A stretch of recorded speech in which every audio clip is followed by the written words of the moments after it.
그런데 이 같은 폭발력을 가진 화산 분화는 과거에만 존재했던 역사 속의 이야기가 아닙니다. 바로 우리가 살고 있는 현재 혹은 가까운 미래에 닥칠지도 모를 예고된 재앙이기도 합니다. 아우 너무 그러니까 너무 무섭네. 아직도 지구상에는 화산 폭발 지수 7 혹은 8의 규모로 분화 가능한 화산들이 곳곳에 존재하고 있습니다. 만약 이런 화산들이 분화한다면 인류에게 어떤 일이 닥칠까요? 말도 안 돼. 한반도에서 가장 높은 산인 백두산은 그 분화 가능성을 두고 지금 전 세계가 주목하고 있는 한라산입니다. 맞아. 왜냐하면 946년 11월부터 947년 2월에 벌어졌다고 추정되는 대규모의 분화가 있었습니다. 역사 이래 전 세계에서 가장 큰 규모로 분화해서 특별히 천년 분화, 국제화산학회에서 밀레니엄 이랍션이라는 사건으로 부를 정도로 아주 강력한 폭발성 분화가 있었습니다. 모든 나라 다 통틀어서 백두산이 제일 큰. 그렇습니다. 밀레니엄 분화는 화산 폭발 지수 7로 추정이 됩니다.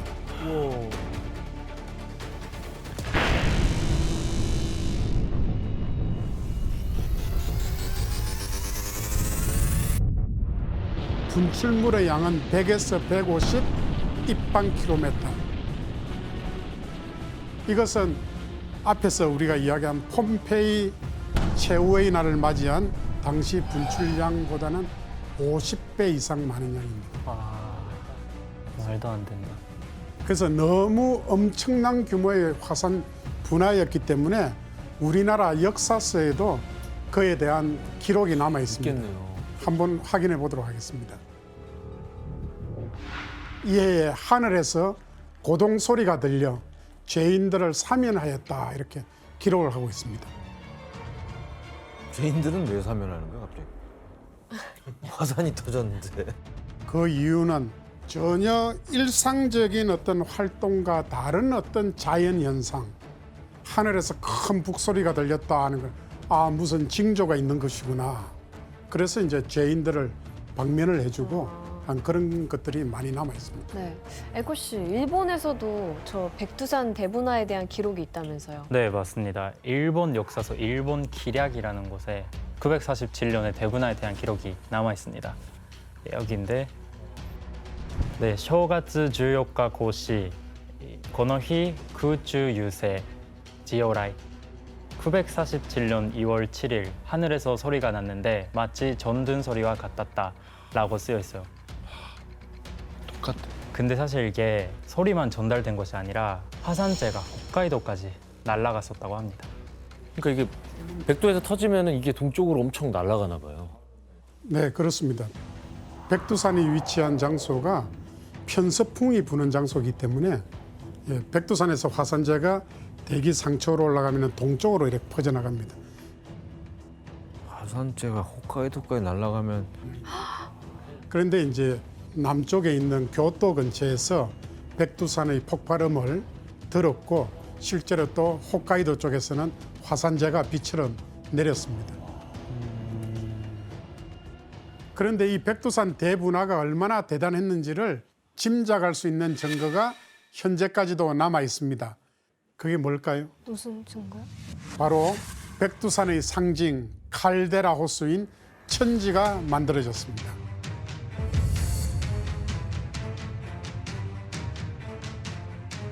그럼 그때 천지가 생긴 건가? 그렇습니다.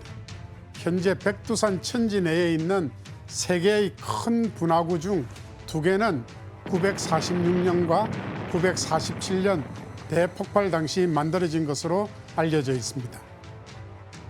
이 천지 칼데라 호수는 최대 수심이 383m입니다. 그리고 여기에 20억 톤의 물이 담겨져 있고요. 1815년에 탐보라 화산 분화 때 만들어진 칼데라의 크기가 지름 6에서 7km인데 백두산 천지 칼데라도 지름 6에서 7km 정도이기 때문에 탐보라 화산 분화 때 준하는 그런 폭발력이 드러냈을 것이다. 이렇게 추정할 수가 있습니다. 야, 그럼 화산 폭발 아니었으면 백두산도 거의 뭐 에베레스트급으로 높았겠네요. 더 훨씬 높았겠죠, 지금. 백두산에서 폭발적인 대분화가 없었으면은 일본의 후지산과 비슷한 높이가 3,500에서 3,800m 정도 되는 그런 성층 화산을 이루고 있었을 건데 천년 밀레니엄 대분화 때 현재의 모습을 갖추었습니다.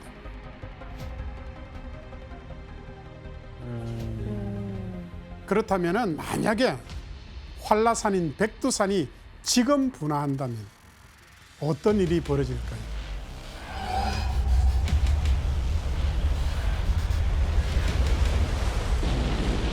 분화 직후에 반경 60km 이내의 지역엔 그 방출된 화쇄류하고 화산재로 인해서 순식간에 매몰돼서 파괴가 되게 되겠습니다. 동물들이 무방비로 질식사할 수가 있고요. 도로, 댐, 전기 모든 것이 마비되고 이후에는 상당한 생태계의 변화가 나타날 것으로 예상이 됩니다. 그런데 선생님 죄송한데 왜 이렇게 그렇게 대규모 분화라고 확신하시는 거예요? 저희 되게 불안하거든요. 그렇죠. 그렇게 말하는 과학적인 근거는 예. 백두산의 지하에 마그마가 저장되어 있는 마그마방이 4개의 층이 있습니다. 와, 방이 너무 많아. 산이 날아가겠는데요, 저 정도면? 거기다가 물이 대기하고 있네요. 어서 오세요. 20억 톤의 물이. 그렇습니다. 이제 가정은 마그마방 4개가 다 활성화돼 가지고 여기 있는 마그마들이 천지 내로 나오는 거죠. 예. 그래서 상승하는 마그마의 온도는 1000도씨 정도고 천지 내에 있는 물의 온도는 7도씨 정도입니다.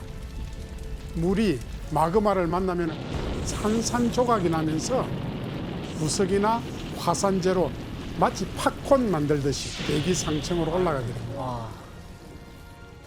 와, 몰랐어요. 그래서 이게 뭐하고 비교하면 되는가 하면은 펄펄 끓는 프라이팬에 기름 있죠. 기름에 찬물을 넣으면은 그럼 터집니다. 그와 마찬가지 같은 그런 현상이 너무 위험한데? 벌어질 수 있다는 거죠. 근데 교수님 화산 하면은 우리가 일반적으로 보통 생각하는 게 용암이 막 이렇게 막 흘러나오고 막 하는데 의외로 막 용암 피해는 별로 없나 봐요. 마그마가 지표로 나온 걸 용암이라고 하는데 용암을 형성한 성분 중에 이산화규소가 얼마나 많으냐. 이러한 이산화규소 함량이 높을수록 온도는 낮지만은 점성도가 높아서 느리게 흐르지만은 반대로 이산화규소가 적게 포함된 용암의 경우는 온도가 높고 점성이 낮아서 빨리 흘러갑니다. 와, 점성이 높은 게 좋은 거네 차라리. 어마어마해. 기왕 흐르는 거 그냥 천천히 흐르는 게 낫겠네요. 그렇지만은 이제 용암이 이제 이동할 때 속도에 따라서 그 위력이 달라진다고 해도 결코 쉽게 봐서는 안 됩니다. 그런 용암도 화산탄으로 변신해 폭발하기도 하거든요.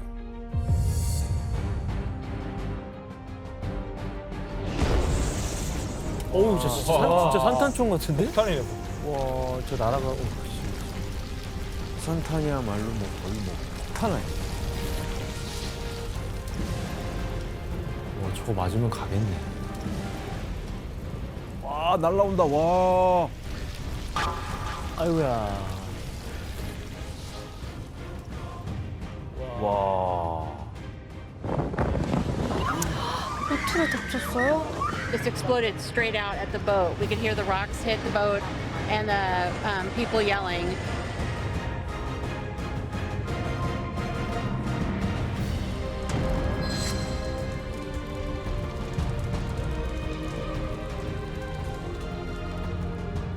너무 무섭다 진짜. 우와.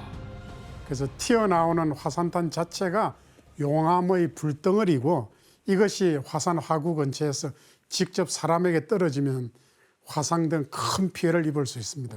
반드시 조심해야 됩니다. 예. 그렇다면 백두산 분화 시 발생할 수 있는 또 다른 피해는 어떤 것이 있을까요? 또 있어요? 예, 바로 화산재로 인한 피해가 어마어마할 거라는 겁니다. 백두산 분화 시 만들어진 화산재 구름은 계절풍과 제트 기류를 타고 이동하다가 가까운 곳에서부터 지면으로 낙하해서 쌓일 것입니다. 그로 인해서 백두산 동쪽의 북한의 양강도, 한경남도, 한경북도 지역에선 화산재가 소나기 비처럼 내리게 되고 일본을 지나 태평양에도 떨어질 수가 있습니다. 태평양까지. 백구 씨 화산재가 이렇게 멀리까지 갈 수 있다는 사실 알고 계셨나요? 네, 사실 저 알고 있었어요. 저희 어머니가 10살 때 도쿄에 사셨거든요. 네. 근데 나가노현에 아사마산이라는 화산이 복발을 한 적이 있었어요.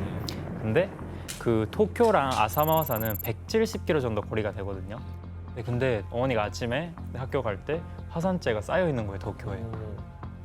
그래서 어쩔 수 없이 우산을 쓰고 등교를 하셨다고 해요. 교수님 아무튼 저는 제일 궁금한 게 이 백두산이 이제 분화를 하면 직접적으로 이 우리가 사는 이 대한민국 피해가 어느 정도 될지 너무 궁금합니다. 예, 많은 분들이 궁금해하는데요. 한반도 주변 백두산 있는 장소에 북풍이나 북동풍이 발달해가지고 이렇게 내려오면은 계절에 관계없이 이 남쪽으로 화산재가 올 수도 있습니다.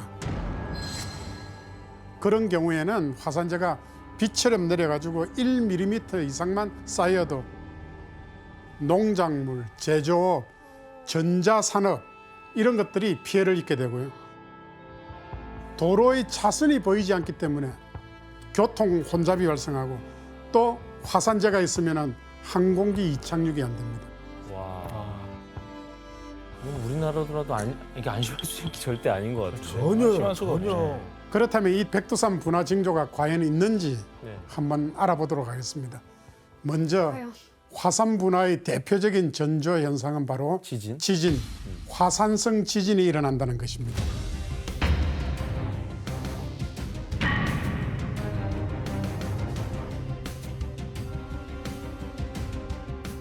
이 지진은 왜 발생하는가 하면은 화산 주변의 지하에 마그마가 이동하는 통로로 되는 곳이 있는데 밑에 마그마가 점점점 올라와서 상승해서 그 상부로 압력을 가하게 되면은 그 마그마가 지상에 가까워질수록 기체로 바뀌면서 부피가 증가합니다. 수천 배로. 그러면 압력도 높아지고 마그마의 통로난 압력을 견디지 못하면은 지진이 발생하게 됩니다.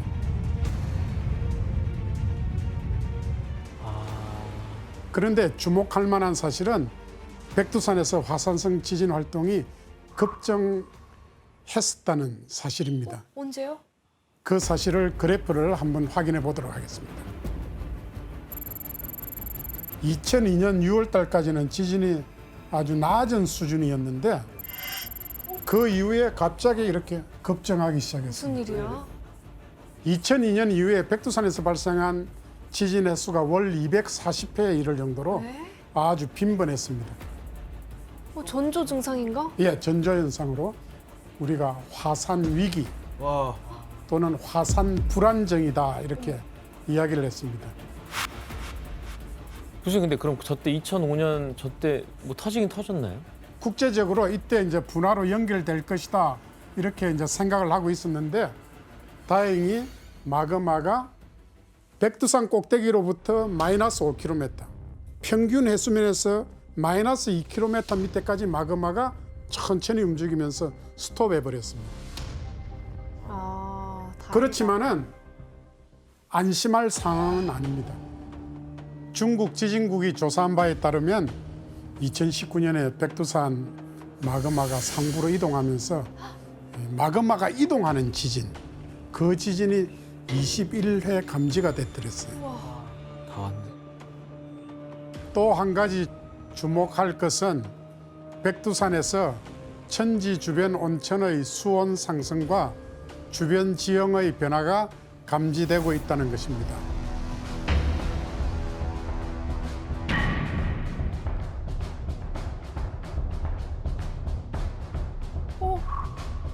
먼저 백두산 천지 주변 온천의 수온 상승을 살펴볼게요.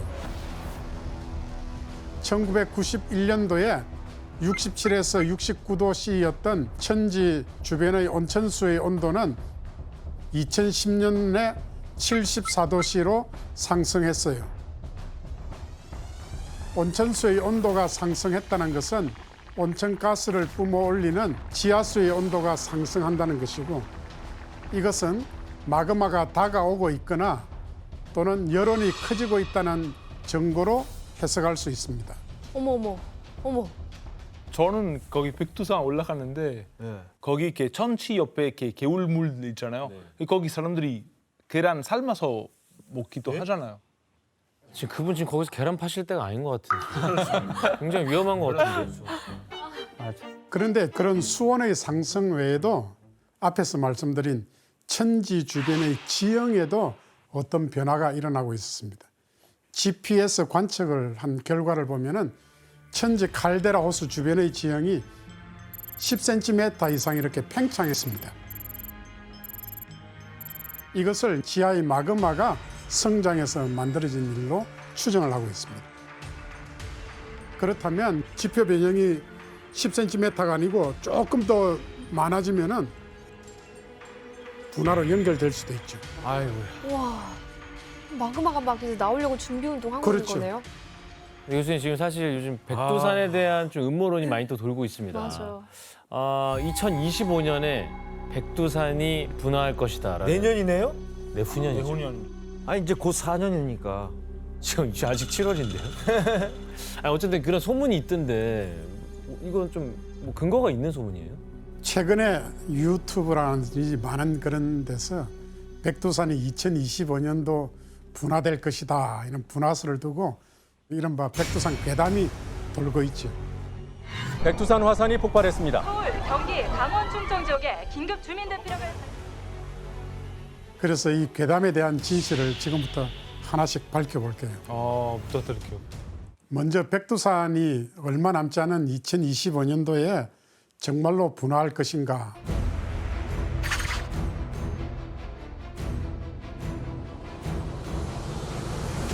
아휴, 이 같은 주장의 근거는 무엇인가 하면은 100년에 한 번 정도씩은 화산 활동이 있었기 때문에 소위 100년 주기설입니다. 표를 통해 분화 역사를 한번 살펴보도록 하겠습니다. 백두산은 1000년대에 7차례, 1400년대에 5차례, 1600년대에 3차례 등 900년대부터 1900년대까지는 꾸준히 한두 차례 이상씩 분화하고 있다는 사실을 알 수 있습니다. 100년도 안 돼서 그 전에 있었네요. 1925년이면. 예, 그렇습니다. 1925년도에 마지막 분화가 있었기 때문에 거기다가 플러스 100년을 더하면은 2025년도에 분화가 있어야 된다. 이렇게 이제 설명을 하는 거죠. 우리 화산특화연구센터에서 모니터링한 바에 따르면 2020년 12월부터 2022년 6월까지 화산성 지진이 한 해 100회 이상 기록이 됐어요. 더 왔네요. 하지만 2022년 6월 이후에 지진 활동도는 예년 수준으로 다시 원상복귀가 됐습니다. 다행이다. 그래서 백두산은 분화는 가능하지만은 현재 데이터상으로 2025년도에 분화할 것이다. 특정 시기를 확언하는 것은 힘들다. 이렇게 이해를 하시면 되겠습니다. 진짜 알 수가 없네. 에코 씨, 근데 일본에서도 이런 비슷한 현상이 있다고요? 네, 맞아요. 사실 일본에서는 후지산 분화 가능성을 두고 이제 이슈가 되고 있죠. 백두산에 100년 주기설이 있다면 후지산에는 300년 주기설이 있어요. 근데 마지막으로 분화를 한 게 1707년이라서 이제 300년이 지나긴 했죠.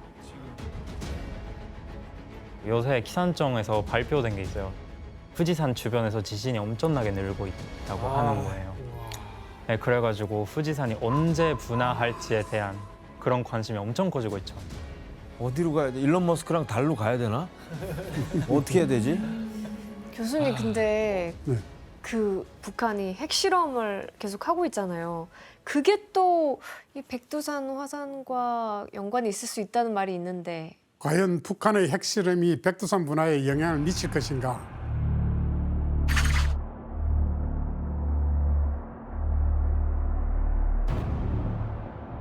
북한이 핵실험을 할 때 첫 징후가 바로 인공지진이거든요.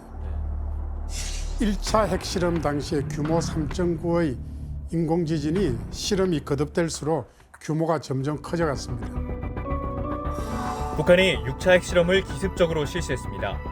1차 핵실험과 비교해 50배 이상의 폭발력입니다.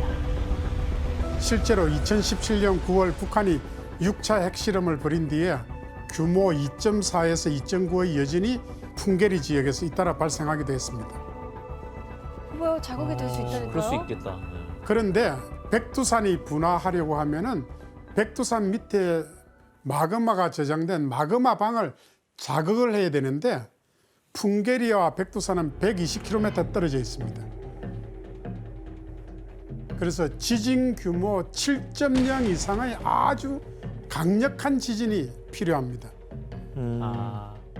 하지만 핵실험으로 발생하는 인공지진은 규모 7.0의 지진을 만들기가 현실적으로 어렵습니다. 그래서 그럼 결국에는 뭐 신빙성 없는 얘기네요. 네, 그렇습니다. 아, 루머가 너무 많다.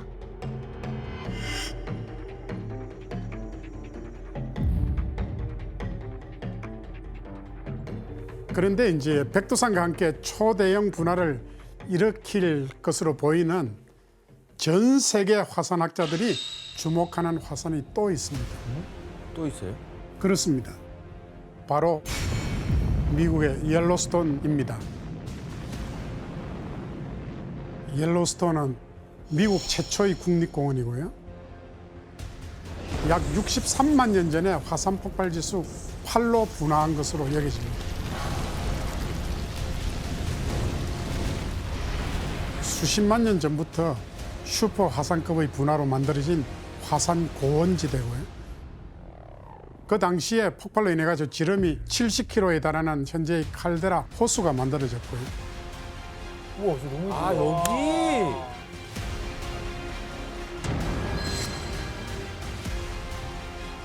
그런데 최근 수십 년 동안 옐로스톤 주변의 땅 밑의 온도가 상승했고 옐로스톤 분화 가능성이 점쳐지고 있습니다.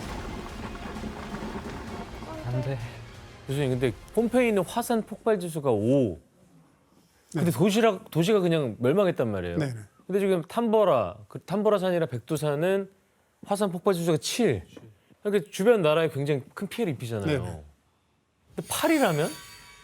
그렇죠. 그냥 지구 전체에 좀 문제가 생기는 거 아니에요? 10배 더 세잖아요. 그렇습니다. 슈퍼 화산급 분화를 했던 옐로스톤이 다시 분화될 가능성이 대두되면서 인류의 멸망 시나리오가 나오게 됐습니다.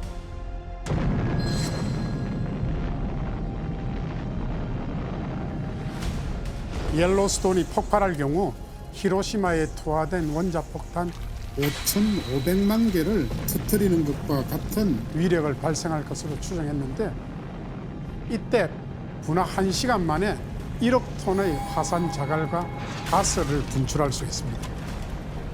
그렇게 되면 반경 100km 이내에 있는 모든 생명체가 순간적으로 사라지는 걸로 의미합니다.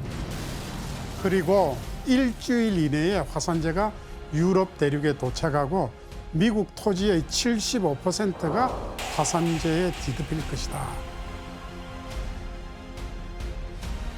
그렇게 큰데?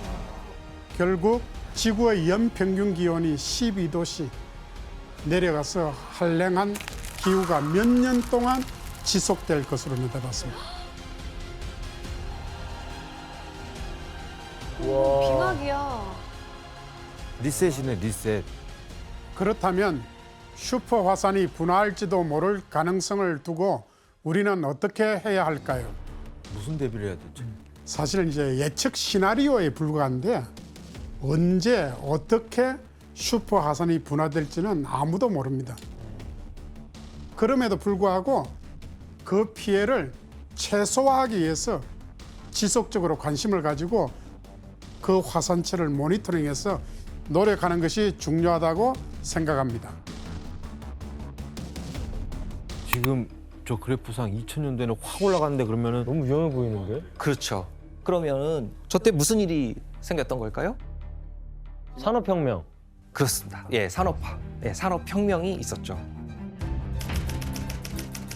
산업혁명이 있고 나서부터 인류는 이제 물질적으로 전례 없이 풍요한 이제 이런 시대로 맞이하게 되는데 이때부터 우리가 공장, 기차, 자동차, 발전소 이런 것들을 이제 기하급수적으로 늘려오니까 불과 100년 만에 1.1도 이렇게 올라간 것입니다.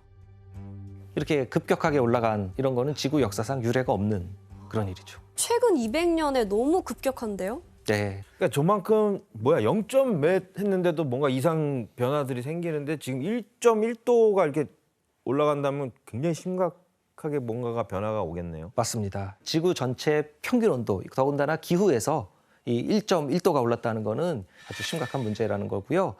여러분들 그 히로시마에 투하됐던 원자폭탄 아시죠? 네. 예, 그 원자폭탄 하나 떨어졌을 때 아주 큰 피해를 입었잖아요. 네. 그런데 지난 수십 년 동안 이 지구에는 그 히로시마에 투하됐던 그런 원자폭탄 같은 규모의 폭탄이 1초에 4개씩 터지는 우와. 그 정도의 열 에너지가 매년 흡수가 되고 있는 겁니다. 4개씩이요? 예. 그만큼 많은 열 에너지가 지구에 축적이 되니까 지구 전체에서 온도가 올라갔죠. 그 온도가 이제 바로 1.1도 올라갔다는 겁니다. 그 더 심각한 문제는 지구 온도가 상상 이상으로 급격하게 빠른 속도로 이렇게 올라가고 있는데 지금은 그거보다 하나 더 많은 1초에 5개씩 터지는 1초에 5개씩 터지는 그 정도 수준의 에너지가 지구 전체에 흡수가 되고 있는 것이죠.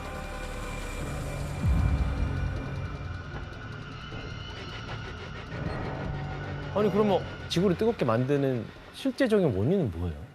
지구의 온도가 이렇게 상승을 하면서 지구가 점점 더워지고 있는 이 현상이 이제 우리가 지구 온난화 이렇게 부르는 거잖아요. 또 지구 가열화 이렇게 부르고.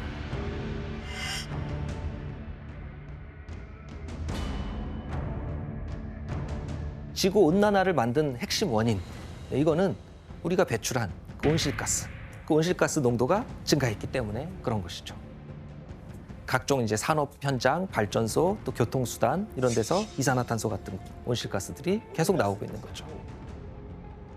근데 왜 가스로 인해서 그게 그렇게 되는 거예요? 네. 그러니까 정상적인 지구 환경 시스템 상태에서는 태양에서부터 지구로 이제 열 에너지가 이렇게 오게 되면 우주로 보내는 열 에너지하고 태양에서부터 들어오는 열 에너지가 같았죠. 네. 똑같은 양이어서 지구의 온도 변화가 없이 안정적으로 기후가 유지가 됐던 것인데 근데 산업화 이후에 우리가 온실가스를 많이 배출을 하고 하니까 지구를 마치 온실처럼 만들게 된 거죠. 그래서 온실 효과가 점점 강해지면서 지구의 열 에너지가 점점 더 많이 축적이 되고 있는 비닐하우스를 씌운 거네요. 맞습니다. 지금도 온실가스를 우리가 전 지구적으로 보면 한 370억 톤 이 정도씩 배출을 하고 있습니다. 와. 네. 이제 배출하는 양 자체를 급격하게 줄이지 않으면 안 될 정도로 지금 너무 많이 배출을 하는 거죠. 소 한 마리가 1년 동안 만드는 이 온실가스 양이 소형 자동차 한 대가 내뿜는 그 정도 양에 맞먹을 정도라고 합니다.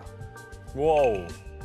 결국 지난 100년 동안 전 세계에서 육류 소비량이 이제 급증을 하다 보니까 사육되는 소의 수가 점점 늘어나서 현재는 10억 마리까지 늘어났고요. 그 결과 축산산업에서 나오는 이 온실가스가 전체 온실가스 배출량의 거의 5분의 1 정도까지, 5분의 1 정도까지 차지할 정도로 아주 심각한 그런 수준. 이거 엄청 심각한 문제네요, 이거. 그러니까 이게 그런 말이 있거든요. SUV 타고 있는 채식주의자보다 자전거 타는 육식주의자가 더 많은 이산화탄소 배출한다라는 말이 있어요. 그래서 저는 그거 듣고 완전 채식한 지 2년 정도 됐고 저는 열심히 그래도 많이 실천하려고 하고 있어요. 대단하다. 그러게요. 예. 교수님 그러면 저렇게 1.1도 올라간 그 기온이 지구에 어떤 영향을 끼쳤나요? 예, 급격한 산업화와 육식 등의 이런 생활 변화로 인해서 인류가 초래한 지구 온난화는 특히 2019년에 지구 시스템에 예상치 못한 그런 변화를 가져오게 됩니다. 19년?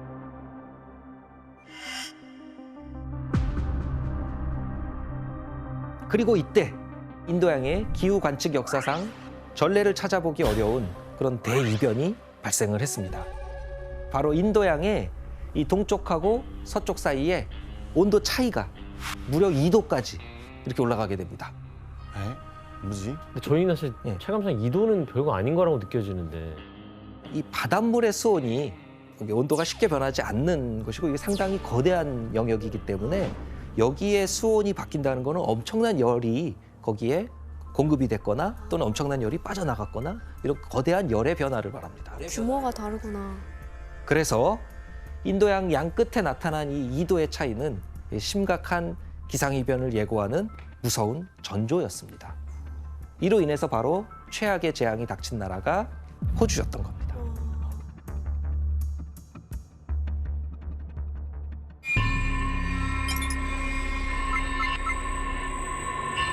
Please stand by. What's the location of your emergency? They're on the driveway, but there's fires broken out up closer to the house. 그리고 모든 국민을 이 공포와 혼돈으로 내몰았던 끔찍한 재해가 바로 초대형 산불이었죠. 진짜 무서운 시기였어요. 아니 이게 진짜 전 세계 뉴스 다 나왔잖아요 이거.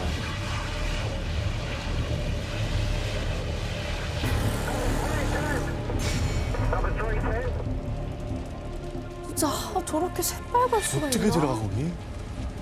근데 저것도 기후에 또 안 좋은 거 아니에요? 저렇게 막 타고 저러는 것도? 그렇죠. 왜냐면 이제 어차피 나무가 타면서 거기서 이제 그 보관됐던 이산화탄소 또 배출되니까.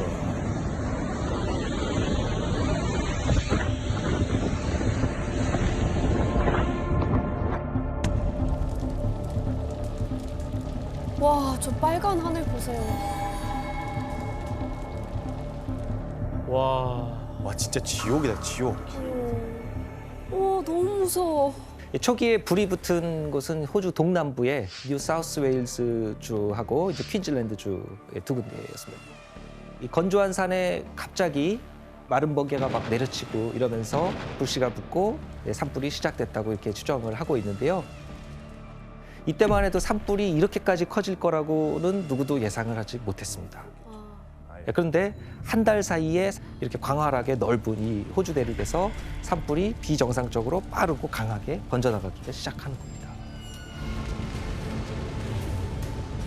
당시 상황이 아주 전쟁과도 같은 그런 상황이었습니다. 그래서 뉴 사우스 웨일즈 주 정부에서 이 산불 진화를 위해서 연 인원 25만 명 이렇게 투입을 하고 소방 차량 700대와 항공기 100대 이상 이렇게 동원을 해서 화재 진압을 시도하는데요.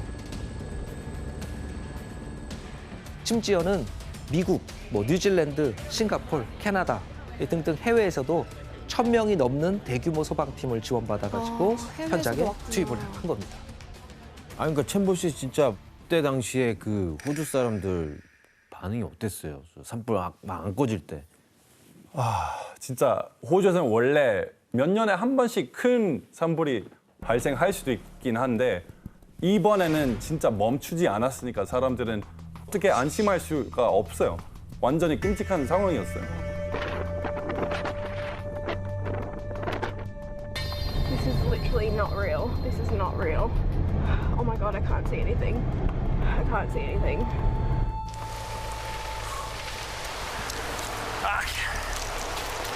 That's massive, man. I've never seen that before. Huge. It's frightening. It's a monster. It's ravenous. 교수님, 그러면 이 산불이 왜 이렇게 무서운 속도로 번진 거예요? 예, 그거는 이 산불을 진압하기 어려운 아주 최악의 상황들이 계속해서 펼쳐졌기 때문인데요. 특히 이 산불 현장에서 이것이 만들어져서 화재 진압을 무척 어렵게 만들었습니다. 그게 뭔지 한번 영상을 통해서 확인해 보시겠습니다. 뭐지? 근데 이게 바람 때문에 그런 거 아니야? 번질 때. 진짜.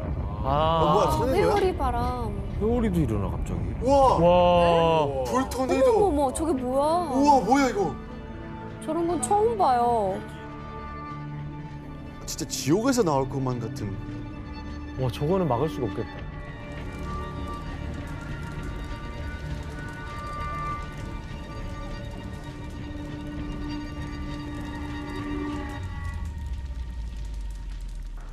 아니 근데 저거는 어떻게 하면 저렇게 생기는 거죠? 예, 이거는 이제 화염 토네이도, 파이어 데블 이렇게 부르는, 즉 불의 악마라고 부르는 그런 현상인데요.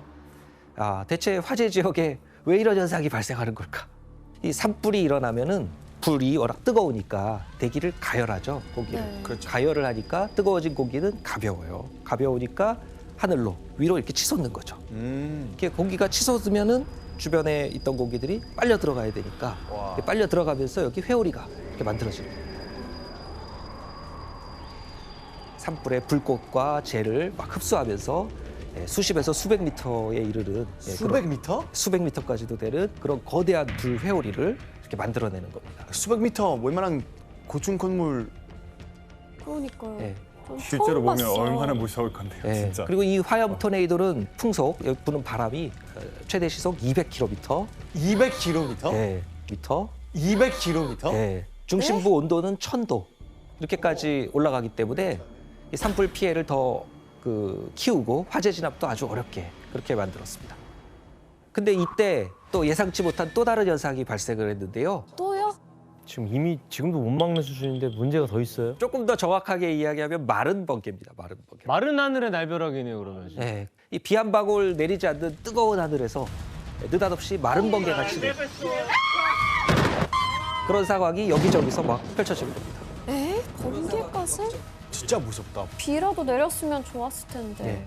근데 이 번개가 이제 진짜 무서운 거는 뭐냐면은 번개가 바람에 밀려서 멀리까지 이동하면서 내려치니까 저 높은 하늘에서 사방으로 막 불을 쏘는 뭐 그런 셈인 겁니다.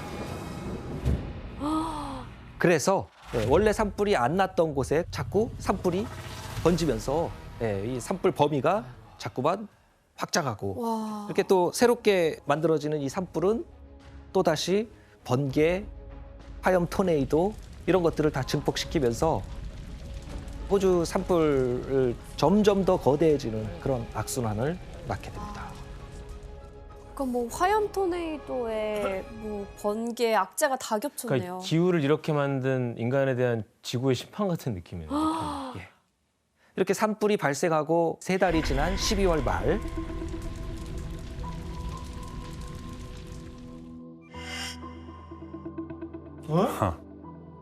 불난굿이에요, 저게? 저렇게 다 번졌다고요? 네. 호주 역사상 최초로 호주의 모든 주에서 이 산불의 영향권에 들어가게 된 그런 초유의 사태였습니다. 남부만 피해본 게 아니구나. 항상 그냥 기적을 기다리는 느낌이었어요, 사실. 호주 정부에서도 이거는 도저히 통제가 불가능한 그런 심각한 상황이었습니다. 이건 진짜 말도 안 되는 일인 것 같아요. 근데 산불로 위기를 맞은 건 인간뿐만이 아니었습니다. 아유.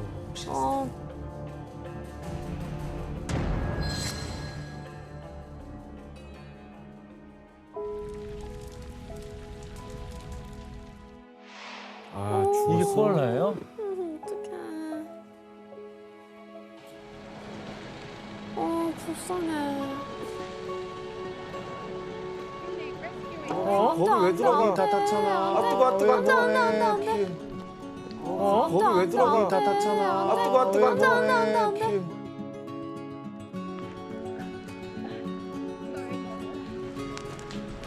어떡해. 불쌍해. 살려야지, 살려야지. 어떡해.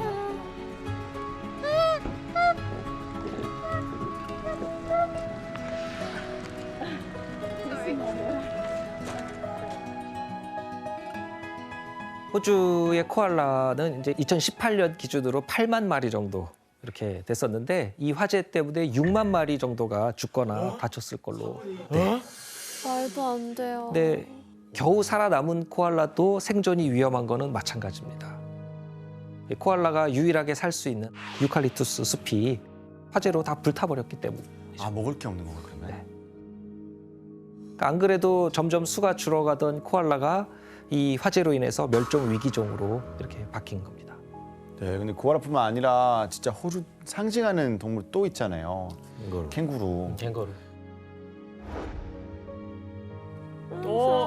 불길을 이제 도망치려다가 그대로 이제 조조망에서 걸려가지고 사망하게 됐던 사진인데 전 진짜 이거 보고 굉장히 마음 많이 아팠어요.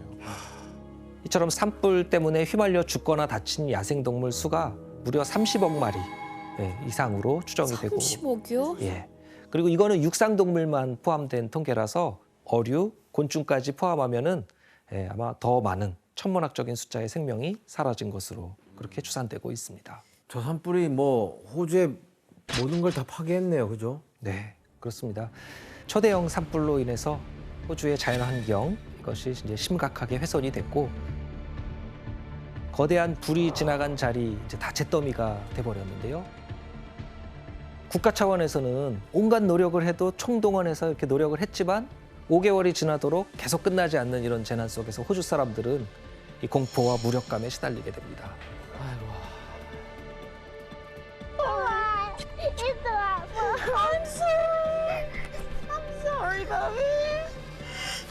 그런데 화재가 시작된 지 이제 6개월이 됐던 2020년 2월이죠. 호주 전역을 괴롭히던 대화재가 갑작스럽게 꺼지게 됩니다.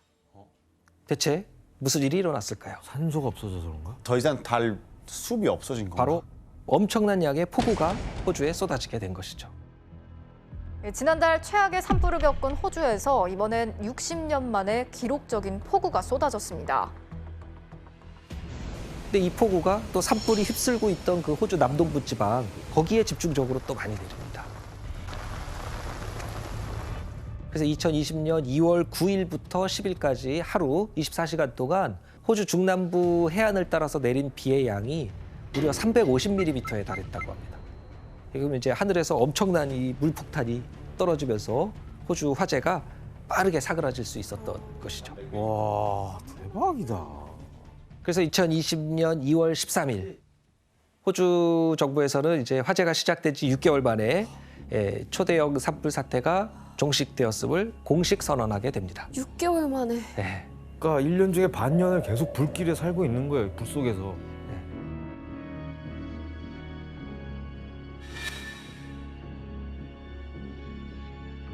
교수님 이게 말이 아닌데 지금 이 정도면은 호주의 피해가 엄청났겠어요. 네, 이 무서운 화재가 피해도 아주 역대급으로 있었겠죠. 이 화재로 불탄 면적이 약 12만 제곱킬로미터인데 한국 국토 면적이 10만 제곱킬로미터니까 우리나라 한국 전체보다도 더 넓은 땅이 불타서 폐허가 돼버린 겁니다. 아이고. 호주 전체 숲의 약 14%가 불이 탔고 수십 개의 국립공원과 약 2만 개 이상의 농장이 피해를 입게 됐었고요. 이 산불로 인한 피해 규모를 우리 돈으로 하나로 따지게 되면 약 80조 원 이상 이렇게 추산이 된다고 하니까요. 호주 역사상 최악의 재난 중 하나라고 이렇게 기록이 됩니다. 하지만 호주에 내린 폭우는 또 다른 재앙의 시작이었습니다. 갑자기 쏟아진 비가 엄청난 양의 홍수가 돼서 다시 도시를 덮치게 됩니다. 이번엔 또 홍수야? 호주 역사상에 이렇게 최대 규모의 피해를 남긴 산불은 시작도, 과정도, 끝도 아주 다 이상하기가 이를 데 없는 그런 것이었습니다. 야, 진짜 최악이었구나. 진짜 도대체 뭐가 문제인 건지 너무 궁금할 것 같기도 해요. 네. 6개월 동안 호주를 뒤덮었던 이 잇따른 재해들을 설명하면은 기후 위기가 불러온 기후 재난, 기후 재앙이라고 할 수 있을 것 같습니다.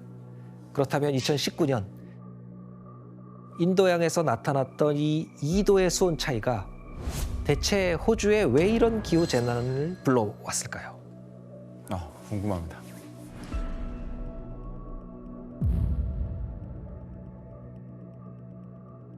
자, 2019년 가을 인도양의 동쪽과 서쪽의 온도 차이가 관측사상 가장 극단적으로 이렇게 벌어졌었는데요. 인도양 서쪽의 수온이 평소보다 더 뜨겁게 올라갔고 동쪽의 수온이 평소보다 차갑게 내려갔습니다. 그 이유는 지구 온난화로 인해서 지구에 추가로 공급된 열 에너지의 90% 이상을 흡수하는 것이 바로 바다이기 때문인데요. 그러니까 1초에 원자폭탄 4개, 5개씩 터지는 만큼의 열이 매년 거의 바다에다가 다 축적이 되면서 바다가 이 열을 감당하지 못하고 대기 순환을 전례 없는 수준으로 다 바꾸면서 각종 이변을 만들어내고 있다는 겁니다. 바다가 중요하구나. 네, 실제로 2019년은 지구 평균 온도가 지난 2000년을 통틀어서 두 번째로 높았던 그런 해였고요. 인도양에서도 이때 바로 이변이 생기게 된 것이죠. 그래서 이 인도양 동쪽에서는 주변에 있던 바로 호주에 극단적인 폭염과 가뭄이 찾아오게 된 것이죠. 이래서 가뭄이 생겼구나. 그래서 이제 가뭄 때문에 폭염 때문에 아주 뜨거워진 이 대지는 시한폭탄 같은 상태가 돼버립니다. 작은 스파크만 이렇게 하나 생겨도 불이 막 번지게 되는 그야말로 대륙 전체가 불쏘시개가 된 상황이죠. 이 대륙 전체가 이런 상황이니까 어떤 노력을 해도 이 산불을 잡을 수가 없었던 겁니다. 교수님 그러면 인도양의 동쪽에서는 가뭄이 일어났다고 하셨는데 서쪽에서도 기상 이변이 생겼나요? 예, 맞습니다. 원래 지구 전체의 순환 시스템에서 물의 양은 한정돼 있습니다. 그래서 물의 순환 과정에서 어디선가 비가 극단적으로 내리지 않았다는 거는 어딘가에서는 비가 극단적으로 많이 내렸다는 그런 의미죠. 그러니까 이제 동쪽에서는 아까 온도가 낮아졌잖아요. 서쪽에서는 평소보다 더 뜨거워지니까 이 공기가 위로 올라가면서 거대한 비구름이 만들어지게 됩니다. 그러다 보면 이렇게 만들어진 비구름이 비를 어디에 뿌렸겠습니까? 아프리카 아니에요? 그렇죠. 인도양 서쪽에. 특히 동아프리카. 네. 저기 소말리아에 비 많이 왔겠네.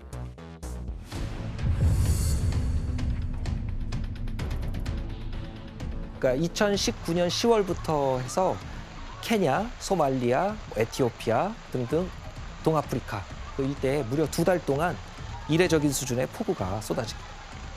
그러니까 아프리카는 사실 이런 폭우에 취약할 것 같아요. 취약하죠. 이게 이제 홍수가 되니까 300만 명 가까운 사람들이 이재민이 되고 300만 명?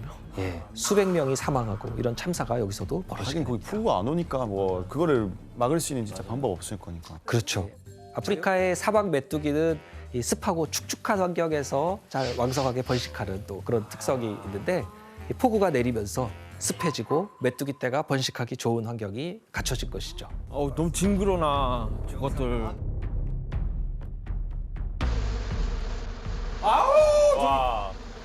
저게 진짜 영상이에요? 네. 와, 얘는 태워야 된다. 얘는 태워야 돼. 어쩔 수 없어. 얘는 왜 이렇게 번식을 잘해? 근데 메뚜기 떼 이 무서운 점이 뭐냐면 하루에 150km라는 이 엄청난 속도로 날아다니면서 모든 걸 다 초토화시킨다는 거예요. 에? 말도 안 돼. Can eat the same amount of food as the entire population of Kenya. 어?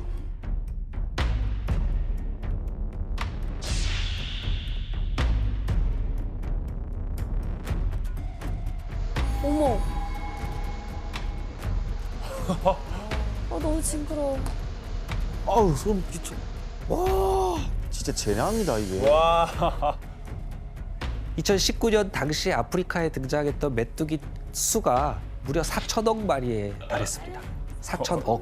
4천억이요? 4천억 마리. 아니 아프리카는 가뜩이나 기아 문제가 심각하잖아요. 그렇죠. 안 그래도 식량이 부족한 그런 지역에 메뚜기 떼 출몰이 재앙 그 자체였죠.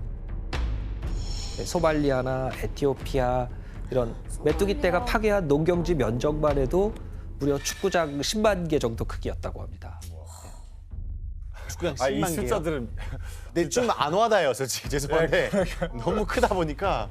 그러니까 그 수온 2도 변화로 어쨌든 호주와 동아프리카를 초토화시켰는데 거기서 이제 멈춘 거예요? 또 다른 피해가 또 계속 일어나고 있는 상황인 거예요?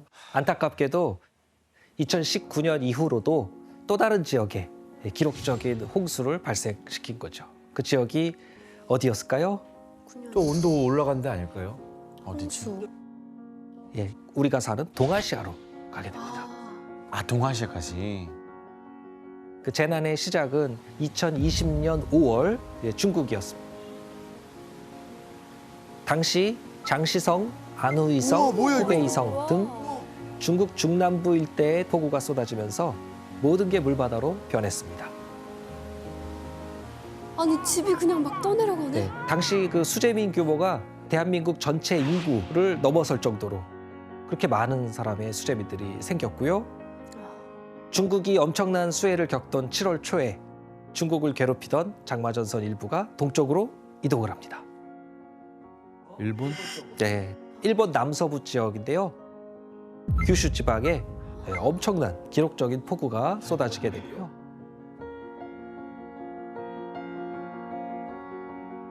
하천 100여 개가 다 범람을 하고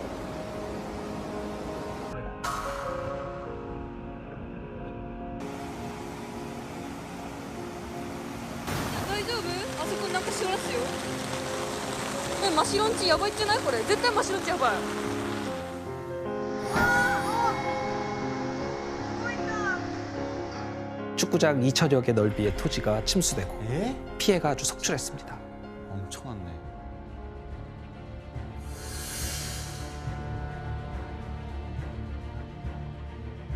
그리고 이 동아시아 홍수의 마지막은 바로 우리나라, 한국이었죠. 2020년 7월 중순 중국과 일본의 장마전선 일부가 한반도 쪽으로도 이동을 했기 때문입니다.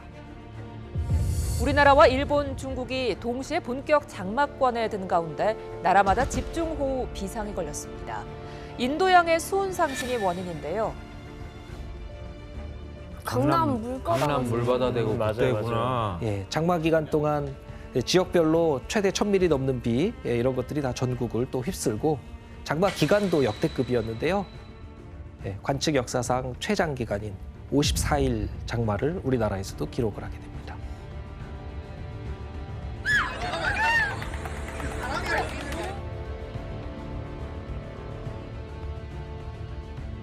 근데 지구 온난화가 되면은 막 건조해지고 뭐 더워진다고만 생각했는데 홍수까지 오는 거예요?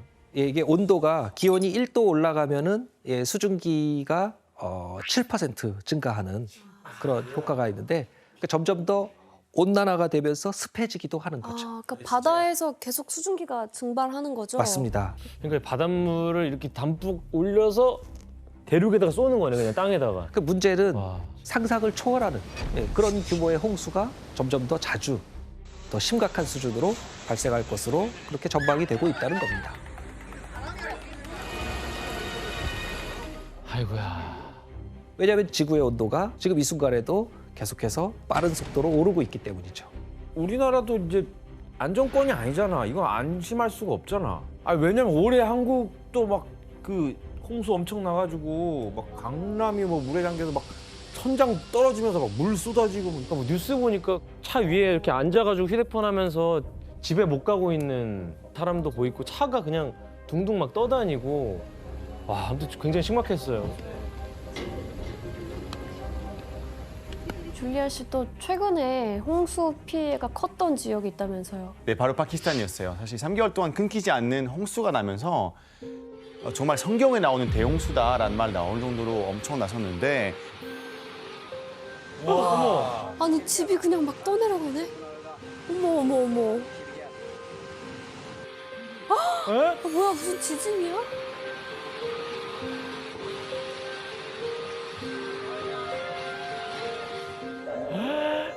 한 3,300만 명. 뭐야. 그런데 사실 진짜 무서운 이야기는 이제부터 시작입니다. 이제부터요? 아니요. 저 없을 때 해주시면 안 돼요? 왜냐면 이게 모르는 게 약이라고. 인도양을 비롯해서 이제 지구의 대양에서 무슨 일이 벌어지고 있는지 지도를 보면서 설명을 드리겠습니다. 지금 이 지도에서 보시는 것처럼 인도양 말고도 지구에는 4개의 대양이 더 있죠. 그리고 이 5대양에서 지구 온난화로 증가한 열이 어마어마하게 흡수가 되니까 전 세계 대양의 수온이 급격하게 높아지는 그런 현상들이 다 관측이 되고 있는 겁니다. 이 지구에서 이만큼 이 바다, 대양이 차지하는 비중이 워낙 크기 때문에 이 바닷물의 수온이라는 거는 조금만 변해도 지구의 기후에 아주 지대한 영향을 미칠 수밖에 없는 것이죠. 선생님, 이게 전 세계 이제 바다가 뜨거워지면서 또 다른 이제 재앙, 기상 이변이 덮칠 것 같은데 어떤 게 있어요? 최근 몇 년 사이에 가장 급격하고 강하게 나타나고 있는 것이 바로 태풍입니다. 태풍.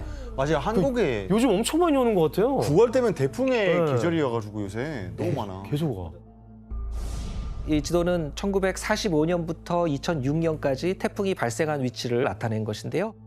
아니 아시아가 엄청 영향을 많이 받네요. 네. 태풍은 발생한 지역에 따라서 이름이 달라지는데 서태평양에서는 바로 태풍이라고 부르고요. 북대서양과 동태평양 이쪽에서는 우리가 허리케인이라고 부르죠. 맞아요, 허리케인. 네, 허리케인이라고 부르고 그리고 인도양과 남태평양 여기서는 우리가 사이클론이라고 부릅니다. 그래서 이 세 개를 다 열대성 저기압이라고 그렇게 부릅니다. 네. 일반적으로 이 열대성 저기압은 그 해수면 온도가 섭씨 26도보다도 높은 그런 따뜻한 바다에서 만들어지죠. 그런데 최근에 이제 이 바닷물 수온이 높아지고 있다 보니까 열대성 저기압의 위력도 이례적으로 강한 막 이런 일들이 자꾸 발생하고 있는 겁니다. 그리고 2020년 8월에 미국 허리케인 관측 역사상 초유의 사태가 벌어지게 됩니다. 동시에 두 개의 허리케인이 한꺼번에 나타나는 이 쌍둥이 허리케인이 미국을 덮치게 됐죠.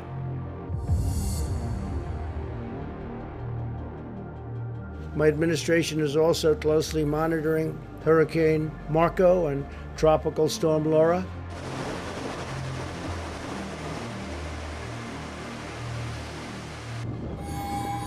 뭐야? 어머, 저게 뭐야? 우와, 뭐야 이거? 태풍 진짜 무서워. 바람 너무 무서워. 이 사람 시속 241km. 그냥 사람은 날아가겠네요. 그렇죠. 와. 우와.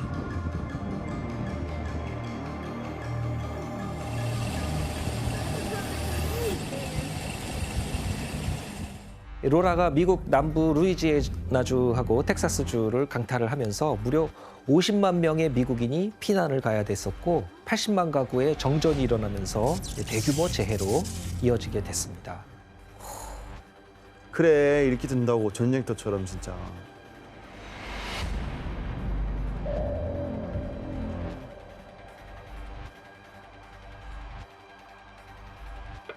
너무 무섭네요. 하지만 이 쌍둥이 허리케인은 사실 맛보기에 불과한 것이었고요. 허리케인 로라와 마르코가 휩쓸고 간 다음에 더 무서운 상황이 이제 대서양에 펼쳐지게 됩니다. 보면 볼수록 당황스러워지는데.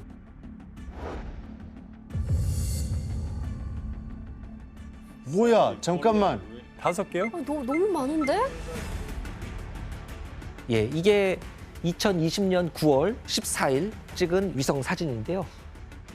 쌍둥이 허리케인 발생한 지 보름도 안 된 시점인데 여러 개 허리케인이 동시에 다 미국으로 접근하고 있는 그런 모습을 보여주고 있습니다. 다 미국으로요? 이런 경우가 흔치 않죠. 없죠, 잘. 예.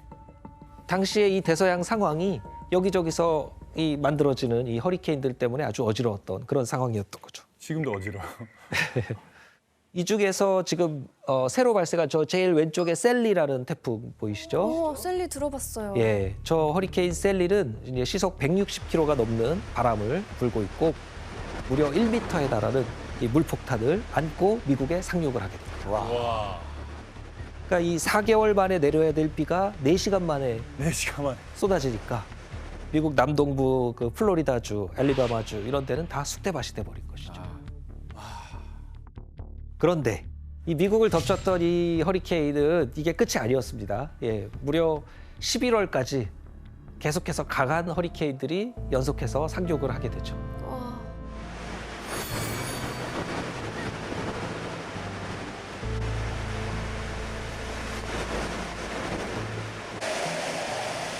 I don't know what the heck was it.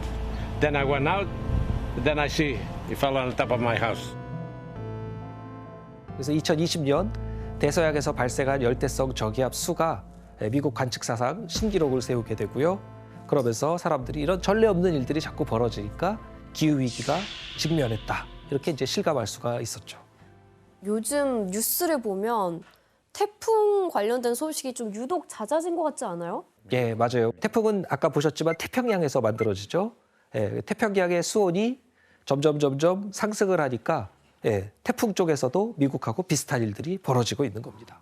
결국 수온 상승이 큰 원인이네요. 그렇습니다.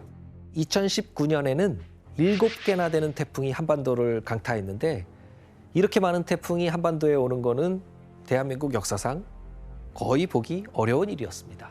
진짜 문제가 있나 보다. 아. 네. 진짜 옛날에는 태풍 한 번 오면 아 이제 크시구나 하는데 요새는 태풍 지나가면 또 와. 또 와 자꾸. 그렇죠. 이렇게 태풍이 점점 강력해지다 보니까 우리나라 한국기상청에서 새롭게 만든 단어가 있습니다. 뭐예요? 예, 그게 뭘까요? 새로운 단어? 바로 태풍에다가 초강력이라는 새로운 등급을 하나 매기게 된 거죠. 옛날에 그냥 태풍이라고 했는데 요새는 진짜 센 것들 초강력 태풍이라고 맞아요. 뉴스에서 많이 봤어요. 예, 원래 이제 태풍의 강도를 우리나라에서는 중간 태풍, 강한 태풍, 매우 강한 태풍 뭐 이렇게 그 단계를 구분해 왔었는데요. 근데 최근 10년 동안 매우 강한 태풍이 전체의 절반이 넘으니까 아예 이거보다도 더 높은 새로운 등급을 만들어야 되겠다. 말만 들어도 무서운데요?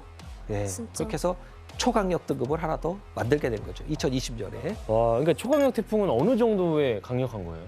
이 초강력보다 바로 아래인 이 매우 강한 태풍이라고만 해도 규현 씨도 그렇고 저도 그렇고 다 날아갑니다. 다 날아가죠. 예, 이게 커다란 바위가 다 다닐 수 있는 그 정도 강력한 바람이고요.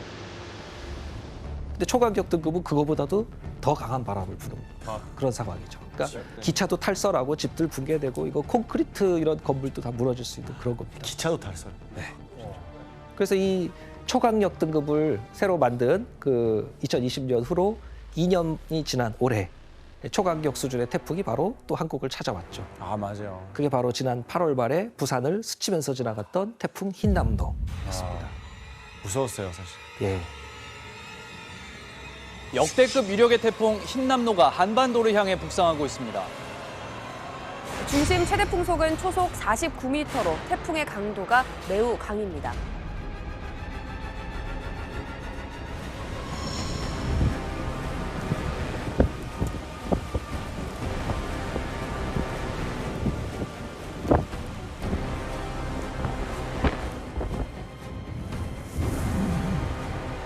태풍 흰남노는 이 태풍의 위력만큼이나 또 놀라운 점들이 있는데요.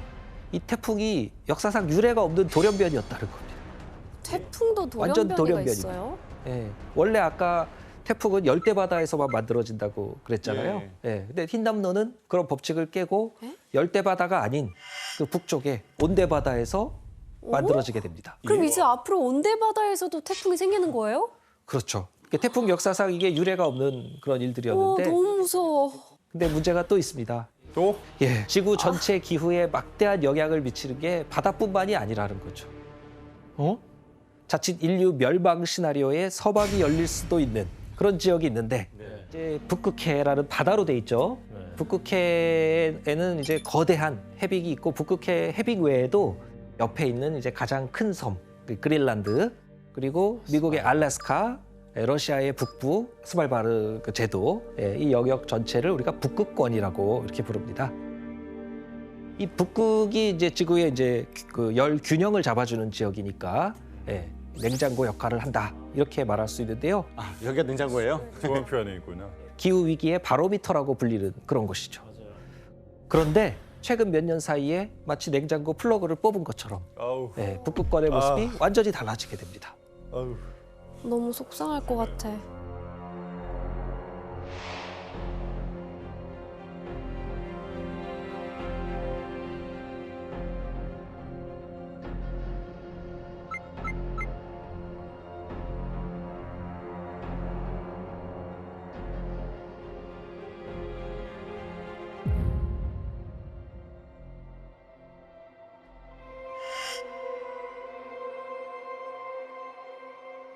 와.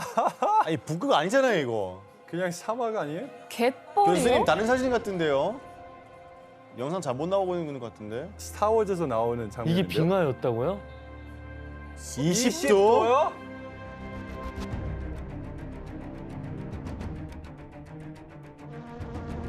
목이 있다고? 거기에? 어머, 20도는 말도 안 된다.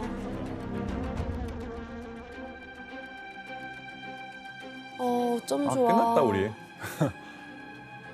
아우 저 목이 진짜. 아니 이렇게 푸릇하고? 북극 아닌 것 같은데. 긁을 수도 없고 아우, 어떡해. 와.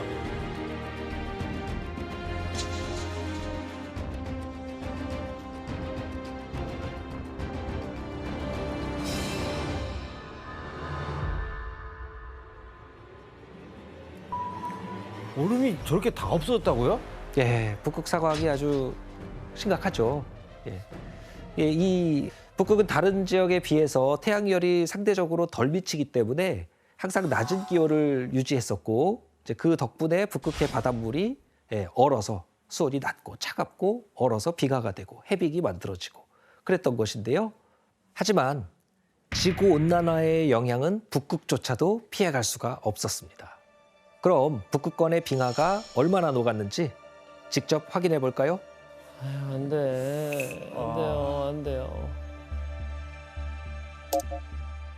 이제 같은 계절이기 때문에 계절적으로 달라지는 효과는 빼고 해에 따른 변화만 나타낸 겁니다. 와, 하얀색이 거의 없는 건데요. 없어졌는데요? 아니 이건 다 녹는 거 아니에요 이러다가? 예, 이 북극해를 덮고 있던 해빙의 4분의 3이 다 사라진 상황이죠. 좀 남은 부분이 얼마 없어요. 예, 북극권이라는 곳은 이제 지구상의 다른 곳들에 비해서 2배, 3배 빠른 속도로 지금 온난화가 진행되는 지역입니다. 아, 그래요? 그래서 이대로 가면 2030년 정도만 돼도 북극권의 여름 해빙이 완전히 다 사라질 걸로. 좀 완전히? 그렇게, 예, 완전히 사라지는 시점을 그 정도로 보고 있는 것이죠. 아, 큰일 났네 진짜. 그 중에서도 이제 최근에 이제 이런 현상이 두드러지고 있는 곳이 지구 최대의 얼음 섬이라고 할 수 있는 아까 그 그린란드인데요. 그린란드 정상 같은 경우는 한여름인 7월 달이 돼도 최고 기온이 영하 10도를 안팎으로 유지를 하기 때문에 한여름에도 눈이 계속 내리는 이제 그런 곳인데요. 2021년에는 관측 사상 최초로 거기에 비가 내리는 그런 일들이 나타났습니다. 눈 대신 큰일이야. 비가. 그 3일 동안 내린 비의 양이 70억 톤에 아유, 그러지 달했다고 마. 하는데요. 이 얼음섬에 비가 내리면은 뭐 어떤 일이 생기겠습니까? 녹겠죠 그럼. 예. 그렇죠. 그래서 당시 내렸던 비로 우리나라 면적의 약 20배에 해당하는 그 정도 면적에 달하는 얼음이 다 녹아내렸던 겁니다.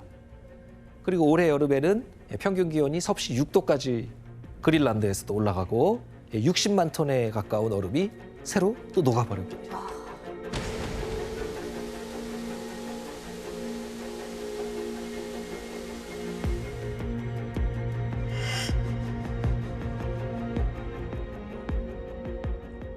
이게 다 녹으면 뭐가 제일 큰 문제가 돼요? 그러니까 일단 북극권의 비가가 이 지구에 이렇게 내려쬐고 있는 이 태양열을 반사하는 역할을 일종의 반사판 역할을 해주거든요. 하얗잖아요. 하얘니까.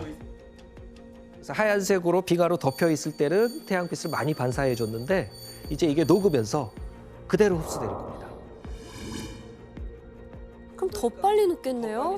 그리고 빙하의 또 한 가지 역할은 얼음으로 바다를 덮어서 수증기 증발을 막는 겁니다. 그래서 북극은 다른 어느 곳보다도 더 빠른 속도로 지금 온난화가 나타나고 있는 것이죠. 이게 점점 가속화될 일만 남았네요. 진짜 악순환. 예, 이렇게 북극권이 급속도로 더워지다 보면 인류가 어떤 위기를 맞이하게 될 것인가.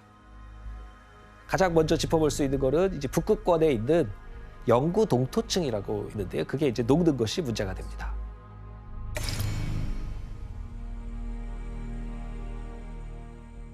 영구 동토라 그러면은 계절이 바뀌어도 그러니까 즉 여름이 돼도 잘 녹지 않고 영하로 계속 유지가 되면서 계속 얼어 있는 땅이거든요. 이게 지구 전체 육지 면적의 14%나 차지하는 넓은 영역인데 그런데 현재 대기 중에 있는 그 탄소량의 2배가 넘는 1조 6천억 톤에 달하는 이 어마어마한 탄소가 영구 동토층 속에 저장이 돼 있다는 겁니다. 그러니까 이 영구 동토층이 녹으면 어떻게 되겠습니까? 탄소가 다 빠져나가겠네요? 그렇죠. 아니, 안 돼. 네. 녹으면 안 돼요. 녹으면 안 되죠. 이게 지금 엄청난 이 탄소가 대기 중으로 다 나오게 되면 온실효과가 더 가속화되고 그러면 온난화는 더 빨라지는 그런 악순환을 가져올 수 있는 것이죠. 이 영구 동토는 그야말로 이 얼음 속에 있는 시한폭탄 같은 지금 그런 상황입니다. 교수님, 그 영구 동토층이 녹고 있다는 어떤 뭐 징후들이 있나요? 예, 그런 여러 지구들이 있는데요. 실제로 2020년 6월에 세계에서 가장 추운 도시 중에 하나라고 알려진 북극권의 도시 러시아의 베르호얀스크. 이게 아무리 더운 여름이 돼도 평균 기온 20도를 안 넘던 그런 지역인데 거기 기온이 무려 38도까지 네? 치솟는 그런 일이 벌어졌습니다. 그뿐만 아니라 이제 시베리아에서는 150년 만에 닥친 고온, 가뭄 이런 것들 때문에 또 대형 산불 이런 것들이 또 발생하고요. 시베리아의 산불이란 단어가 그죠. 너무 안 불이 어울리잖아요. 난다는 게 그죠, 맞아요. 이런 기상 이변으로 인해서 이 집안이 이제 불안정해지고 이 얼어있던 땅에서 그 녹으니까 그 언 땅 위에 세워져 있던 광산, 공장, 뭐 송유관 시설 그러네. 이런 것들이 다 균열이 가고 있고요. 2019년에는 영구 동터 측의 유류 저장고가 파열돼서 디젤 2만 톤이 유출되는 그런 사고도 발생했었습니다. 진짜 별의별 일이 다 발생하는 것 같은데 제가 봤던 것 중에 놀라웠던 게 있었어요. 2016년도 7월에 러시아 시베리아 이제 야말반도 쪽에서 약 2,300마리의 순록이 갑자기 이제 죽었던 사건이 있었어요. 근데 알고 보니까 바로 탄저균 때문이었어요. 탄저균? 어디서 온 거예요? 이 영구 동토에서 원래 이제 죽었던 순록들이 있었는데 그 순록들이 옛날에 탄저균 통해서 이제 죽었나 봐요. 그래서 그 탄저균이 영구 동토가 녹으면서 다시 살아나가지고 감염이 되던 거죠. 빠져나와가지고 그래서 이 순록들이 죽었다 하는데 영구 동토층 안에서 어떤 바이러스 있을지는 모르잖아요. 그래서 많은 학자들이 진짜 너무 무섭다고 하고 하는 수십만 년 게 동안 묻혀있던 몇백만 년 이상 있던 게 나올 수도 있는 거잖아요. 진짜 약간 공포 영화에서 나오는 그런 시나리오들만 지금 계속 얘기하고 있는 것 같아요. 예, 이렇게 빠르게 이렇게 급속도로 녹고 있는 빙하로 인해서 인류에게 닥친 위기는 또 있습니다. 예, 온난화로 인해서 북극권의 변화가 그 지역에만 한정되지 않는다는 거죠. 지구에는 이 대기 순환에 따라서 다양한 바람이 곳곳에서 붑니다. 다양한 바람들이 부는데 그 바람에 따라 대기가 순환하면서 우리 매일매일 날씨도 변하고 그렇게 되는 것이죠. 그 중에서도 이제 북극권의 영향을 많이 받는 아주 강하게 부는 그런 바람이 있습니다. 바로 제트기류라는 그런 바람입니다. 이 제트기류는 이제 아주 높은 상공에서 가장 빠르고 강하게 부는 그런 바람인데 북극에 있는 차가운 대기하고 저위도에 있는 따뜻한 대기하고 사이를 이 제트기류가 흘러가면서 막아주고 있는 거죠. 일종의 바람 장막을 형성해 주는 건데 두 곳의 온도 차이로 이것을 유지하고 있는 셈입니다. 그러다 보니까 이제 북극의 차가운 기온을 가두고 있으니까 우리가 사는 이런 중위도에는 이런 차가운 냉기가 내려오지 않도록 그렇게 막아주는 역할을 해주는 건데요. 그런데 북극이 지금처럼 이렇게 더워지면 이 제트기류가 내려오나요? 아, 약해지고 그냥 들쑥날쑥해지는데요? 그렇죠. 예. 북극이 더워지니까 제트기류가 약해지면서 저렇게 구불구불하게 아래로 내려오게 된 거죠. 이 벨트가 풀리는 거네요. 진짜 전 세계 기후가 들쑥날쑥해지겠어요. 그러니까 우리가 중위도에서 경험하지 않았던 그런 기후를 각종 기상 이변을 경험하게 되는데요. 마치 재난 영화 한 장면 같은 상황들이 여기저기서 막 벌어졌는데 뭐 여름에 눈 올 수도 있고 그런 거 아니에요?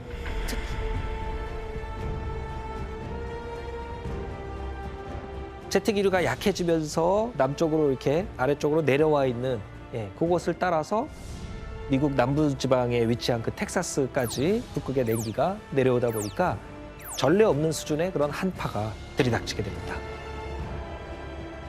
이 당시 텍사스는 그야말로 생존의 위기에 내몰렸던 겁니다. 아니 근데 진짜 인류가 이렇게 안정적으로 살 수 있었던 이유가 계절이 예측되고 막 그래서 그랬던 건데 어떻게 살아? 거기 있는 동물들도 다 많이 죽었을 거 아니에요?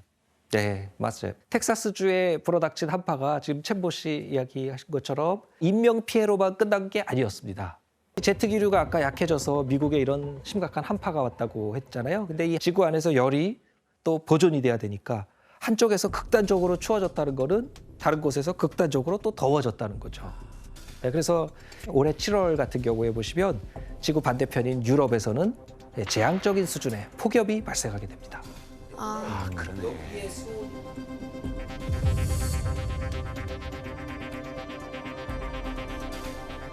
영국의 낮 기온이 역대 최고치를 기록하는 등 유럽의 폭염이 갈수록 심해지고 있습니다. 스페인과 포르투갈에선 47도가 넘는 기온에 1,100명이 숨졌습니다. 와.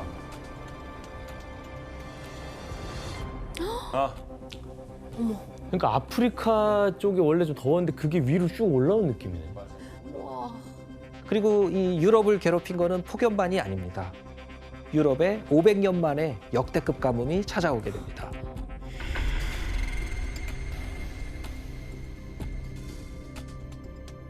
강수량이 너무 극단적으로 줄어들다 보니까 유럽의 3분의 2가 극심한 가뭄에 시달리게 됐는데요. 독일의 라인강이 바짝 말려서 바닥을 드러냈고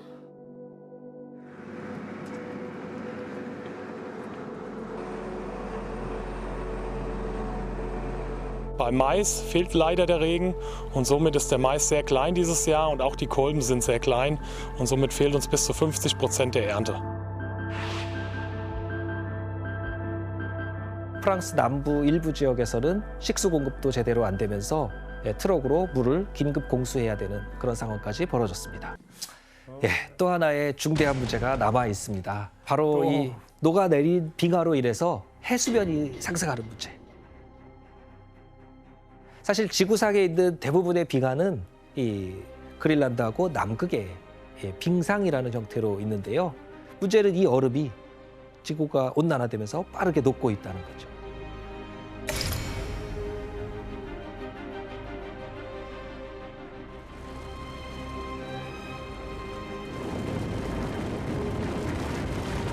그린란드의 빙하는 하루 평균 60억 톤, 사흘간 180억 톤의 물로 변했습니다. 하루에? 아유,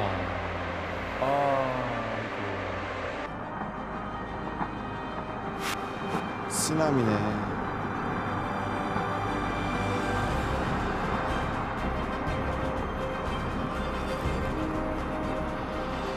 (7m) 상승? 얼음의 절대량이 많은 이 남극의 빙하가 인류 종말을 결정하는 마지노선이다. 이렇게 이제 걱정을 하고 있는 것이죠.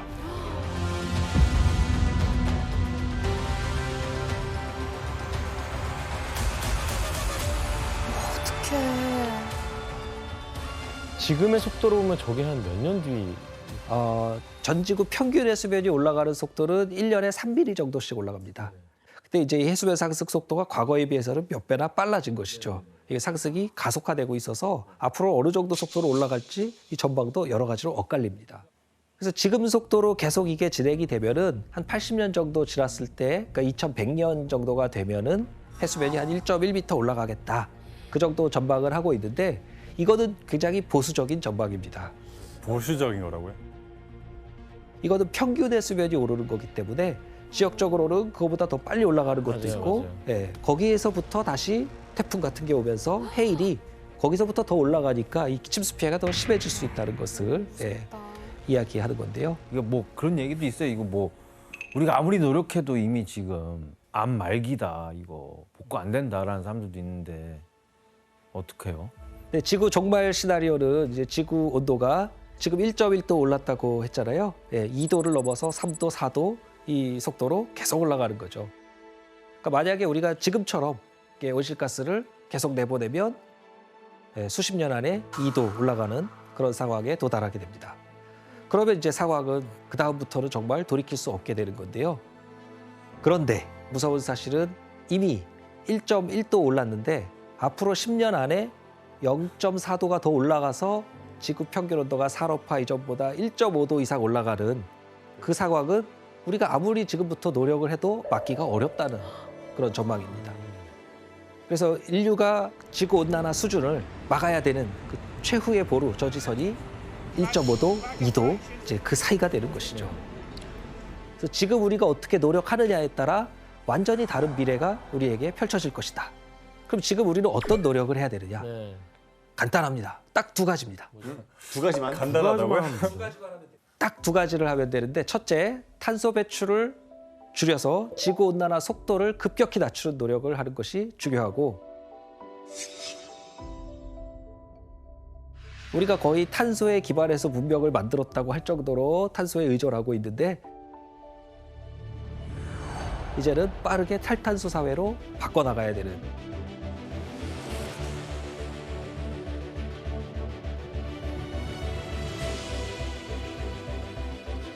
우리나라에서 한 사람이 1년 동안 배출하는 탄소는 11.8톤, 세계 평균의 2.5배나 됩니다. 우리가 합리적인 소비를 하고 합리적인 투자를 할 때 정부와 기업을 바꿀 수가 있고 그걸 통해서 사회 전체를 바꿀 수가 있고 자, 두 번째로 우리에게는 이 변화하는 기후에 적응하기 위한 노력이 필요합니다. 태풍 매미 이후 우리나라는 방제를 통해서 태풍 피해를 많이 줄여왔습니다.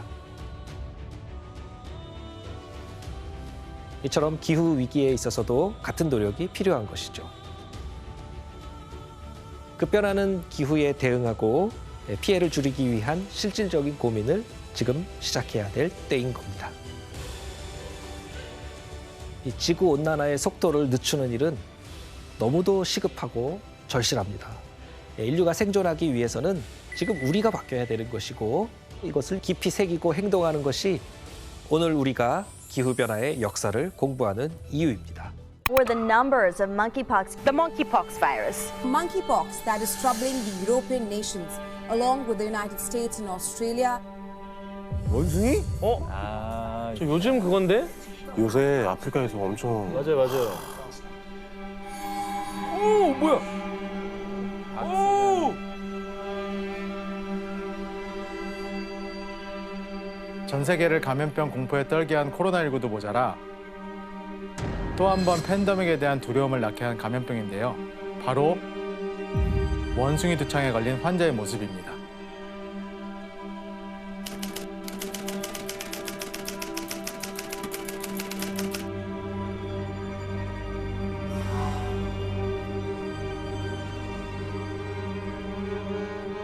영국에서 시작된 원숭이 두창은 최근 일주 사이에 세계 15개 나라에서 벌써 50개국 이상에서 엄청 많이 퍼지고 있어요. 지금 현재 지금도 퍼지고 있어요.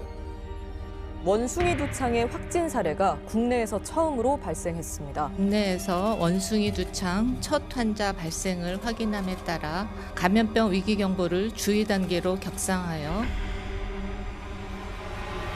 이게 우리나라에 왔다고? 네, 우리나라에도 확진자 어머나. 생겼어요. 세계보건기구 WHO가 국제 공중보건 비상사태를 선언했습니다. I have decided that the global monkeypox outbreak represents a public health emergency of international concern.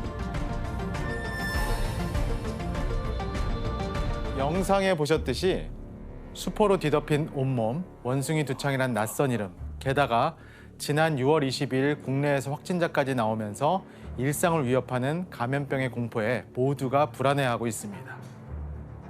그런데 코로나19도 그렇고 원숭이 두창도 그렇고 두 가지의 바이러스가 공통점이 있습니다. 뭘까요? 동물에서 왔다? 정답입니다. 왜 이렇게 열심히 해요, 오늘? 정확하게 맞춰주셨는데요. 동물 유래의 바이러스. 이거를 이제 학술적인 용어로 하면 인수공통 전염병, 인수공통 감염병이라는 겁니다.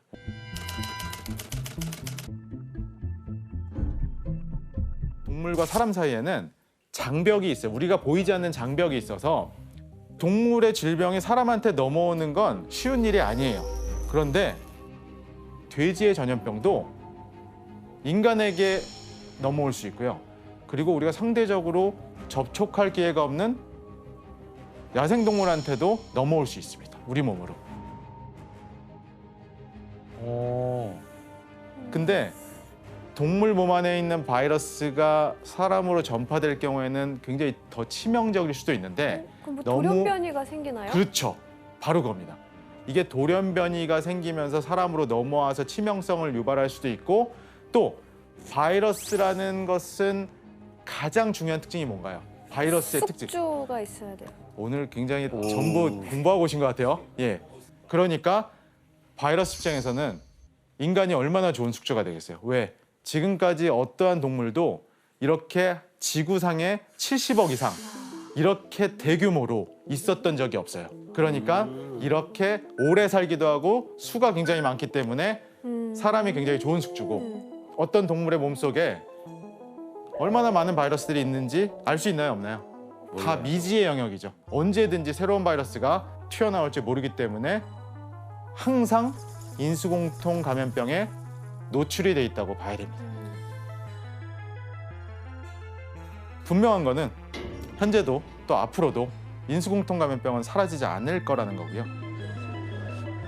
더 무서운 거는 2070년까지, 그러니까 앞으로 50년 동안 이러한 감염병이 15,000건 이상이 나타날 거라고 예측하고 있어요. 이제는 뭐 종일 장벽의 의미가 없네요. 그런데 이제 최근 들어서 대규모로 유행하는 인수공통 감염병들을 보면 최근에 뭐 때문에 문제예요? 코로나 그렇죠. 바이러스. 코로나죠. 코로나. 2002년도 사스, 다음에 2015년도 유독 우리나라에서 문제가 됐던 메르스, 그리고 2019년도 연말부터 발생해서 아직까지도 문제하고 있는 이 코로나19, 코비드-19, 이 세 가지가 모두 코로나 바이러스들이죠.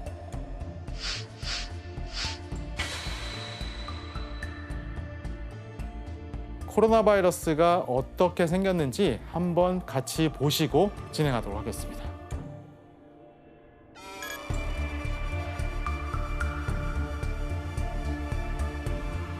태양의 코로나 현상이라는 것이 나타나는 그 돌기를 갖고 있다고 해서 코로나 바이러스라고 지었습니다. 코로나는 사실 100년 전에 발견된 바이러스입니다.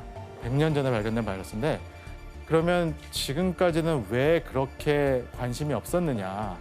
주로 돼지나 소나 닭, 개, 고양이의 치명적인 바이러스였어요.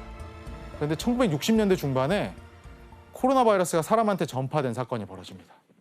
근데 그 이후에도 별로 관심이 없었어요. 왜? 그냥 감기 정도 유발을 했었어요. 그런데 2002년도에 심각한 사건이 발생합니다. 바로 사스. 이 바이러스가 코로나 바이러스가 사람도 죽일 수 있네? 라는 첫 번째 바이러스가 됩니다.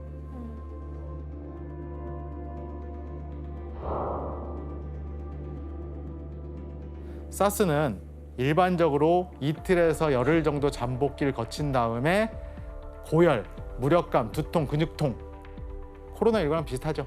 네, 이렇게 고열을 유발하고 심한 경우에 호흡부전 때문에 사망할 수 있다고 알려져 있습니다. 사스는 약 8,096명이 감염자가 발생하고 그중에 774명이 사망했습니다. 치사율이 9.6%.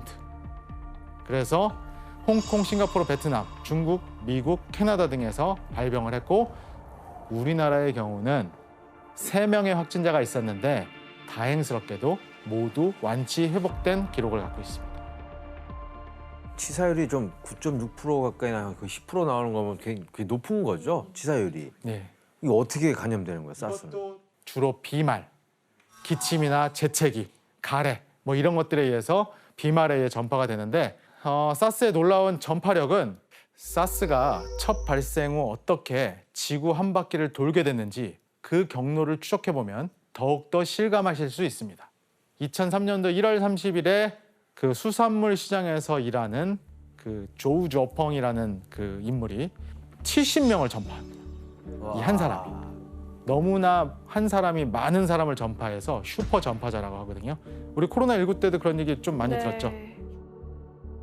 조우 저펑이라는 이 사람의 주치의였던 리우라는 사람이 친척의 결혼식에 참석하려고 홍콩에 가려고 했는데 홍콩에 가서 그 묵었던 호텔에 이 사람이 계속 기침을 하고 변기에다가 막 토하고 기침하고 하다 보니까 에어컨하고 이런 공조 시스템에 그 호텔에 묵었던 23명이 감염이 되면서 그 사람들이 귀국하면서 그냥 각국에 그냥 다 이렇게 전파가 된 거예요. 피할 수가 없는 거였네요. 그렇죠. 심지어 그 당시에 WHO의 이러한 바이러스를 역학조사하는 카를로 우르반이라는 사람이 이런 심각한 감염병이 출현한 것을 처음으로 알아차리고 WHO에 보고를 했는데 이 사람도 불행하게도 감염이 돼서 사스에 감염돼서 사망하게 됩니다. 그리고 오늘의 이제 주 키워드이기도 하지만 이제 인수공통 감염병으로 나중에 밝혀지게 되는데요. 또 동물 이번엔 무슨 동물? 돼지? 호주 동물보건연구소가 사스의 기원을 밝혀냈는데 사스의 주범은 박쥐였고 근데 이제 그 박쥐 바이러스가 직접 넘어온 건 아니고요. 또 추가 연구를 통해서 밝혀보니까 박쥐에서 사양 고양이로 한번 점프를 하고 이 사양 고양이가 사람한테 전파를 시키면서 사스가 전파되게 됐다라고 밝혀지게 됐죠. 근데 이게 끝이면 되는데 2012년도에 또 무슨 일이 벌어졌어요? 사스 이후에 코로나 바이러스 습격이 한 번 더 있었죠. 2012년도 6월 달 사우디아라비아에서 정체불명의 폐렴 환자가 나왔고 메르스라고 불리는 호흡기 폐렴을 유발하는 바이러스였는데 이것도 코로나 바이러스의 하나로 밝혀졌습니다.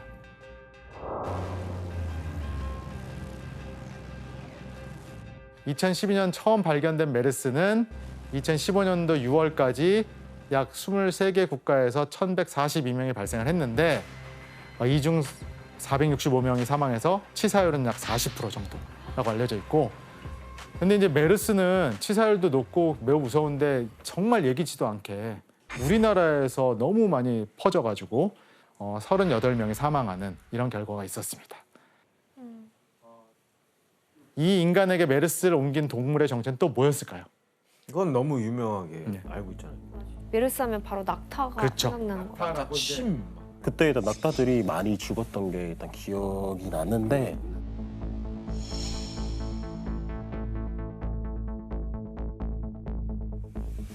근데 그 낙타도 사실 나중에 알고 봤더니 얘도 마찬가지로 박쥐에서 낙타, 낙타에서 사람 이렇게 전파가 된 걸로 확인이 됐습니다. 아, 박쥐 장난 아닌데? 와. 그 메르스까지 해서 코로나 바이러스가 좀 잠잠했었는데 코로나 바이러스가 또 한 번의 종간의 장벽을 뚫고 지금 현재까지도 역대급으로 퍼져나가고 있는 바이러스가 바로 코로나19, 코비드-19입니다.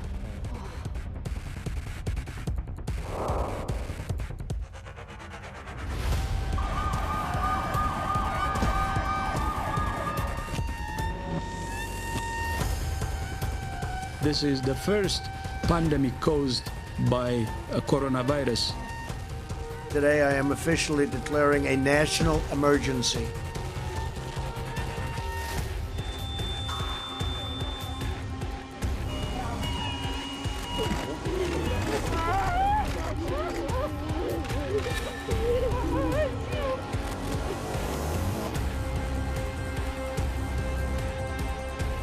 국내에서도 결국 코로나19 오미크론 변이 감염자가 처음 나왔습니다. BA.2.75 국내에서 첫 확진자가 나왔습니다.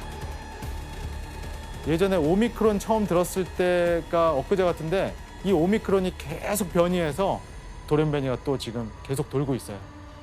돌연변이가 언제 끝이 날지 바이러스를 연구하는 저도 예측이 불가할 정도로 그래서 긴장해야 되는 타이밍이고요. 그런데 이제 이런 상황에서 불행한 사실은 코로나19 이후에 지금도 현재 진행형이지만 앞으로 이런 일이 또 벌어지지 않을 거라고 장담할 수 있나요? 장담할 수 없다는 겁니다. 그렇다면 코로나19 이후에는 우리가 또 어떤 바이러스와 접하게 될 수 있을까요? 한번 표를 보실까요? 코로나19 이후에는 우리가 또 어떤 바이러스와 접하게 될 수 있을까요? 한번 표를 보실까요? 91이라는 게 뭐예요? 점수. 그러니까 발생할 가능성을 점수화시킨 건데 1등이 라사 바이러스. 라사 바이러스? 들어보셨어요? 라사 바이러스? 처음이에요. 잘 못 들어보셨죠? 우리가 사스가 1등이지 않겠어? 사스코브2 이것이 코비드-19이? 아니에요. 2등으로 밀려났어요. 라사열이 1등으로. 좀 뭔데요? 어디 있는 거예요, 저것도? 이게 나이지리아 라사 마을에서부터 유래한 거예요. 그 라사 바이러스에 감염된 들쥐에서 전염되는 거고요. 두통, 발열, 설사, 복통, 청력 손상의 후유증까지 유발할 수 있다고 합니다. 그런데 라사열이 위험한 건 감염된 사람 중에 80%가 무증상이래요. 그 뭐예요? 무증상이면 뭐가 위험해요? 나는 멀쩡하니까 돌아다니면서 막 전파할 수 있다는 거죠. 그래서 위험성이 크네. 나이지리아 기준만 봐도요. 2022년 5월 달 기준으로 라사열 때문에 150명이 사망했답니다. 치사율이 거의 20% 가까이 돼요. 그래서 이 라스아열을 제2의 에볼라라고도 부릅니다. 치사율이 높기 때문에. 근데 이제 문제는 이것도 아직도 백신이 없어요. 치료제도 없고. 아니 4위 뭐예요? 4위. 맞아, 그것도 보고 있어요. 4위 서울 바이러스. 뭐야? 예. 서울? 예. 대한민국 서울 서울 바이러스. 맞습니다. 충격적인데요? 그 서울이 그 서울 맞습니다. 그 서울에서 시작돼서 서울 바이러스라고 한 건 아니고요. 한탄 바이러스, 한탄강에서 발견한 그 바이러스인데 우리나라에 이제 그 최근에 돌아가셨는데 그 이호황 교수님이라고 한탄 바이러스를 처음으로 발견하셔서 백신까지 개발했던 아주 위대한 업적을 가지신 학자가 계세요. 이게 이제 그 서울에서 서식하는 시궁지에서 세계 최초로 발견하면서 이것도 서울 바이러스라고 쥐에서? 이름을 갖게 됐습니다. 얘도 앞으로 나올 위험성이 큰 상위 랭커입니다. 저런 거는 지명을 붙이는 게 그렇게 반갑진 않네요. 그렇죠. 예. 이제 과거에 옛날에 발견이 됐기 때문에 이렇게 이름을 붙이는 거고요. 예기치 않은 혐오나 낙인 효과가 있기 때문에 지금은 하지 않습니다. 그렇다면 우리가 인수공통 감염병의 위험성에서 벗어날 방법은 정말 없을까요? 궁금해요. 인수공통 감염병이 사라지는 건 모든 숙주가 없어지면 없어지겠죠. 근데 그게 현실적으로 가능할까요? 그런 의미에서 일러스트레이션을 하나 보실까요? 이런 그림을 뭐라고 그러죠? 이거 그 머그샷. 머그샷, 그렇죠. 범죄자들, 범인들을 데려다가 놓고 찍는 건데 뒤에 보시면은 좀 눈썰미가 있으신 분은 눈치챘을 거예요. 뒤에 이거 뭐예요? 세포, 코로나 바이러스. 코로나 바이러스 모양이죠. 아까 제가 뭐라고 그랬어요? 코로나 바이러스는 이미 동물들에서는 굉장히 흔한 바이러스였다. 돼지에도 있고 박쥐, 밍크, 고양이 다 코로나를 갖고 있죠.